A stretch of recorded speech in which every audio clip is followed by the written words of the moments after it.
We are already seeing results.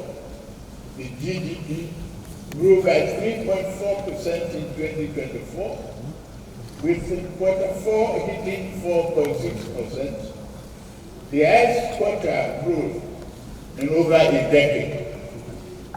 Inflation is easing gradually, steadying the price of food staples like rice and beans.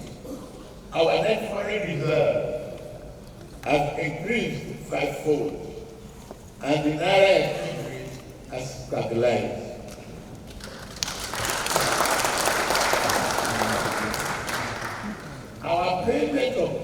Our balance of payment position is positive. Our sovereign credit rating is improving, and we continue to promote oil and non-oil gas exports. States do not need to go about borrowing to pay salaries anymore.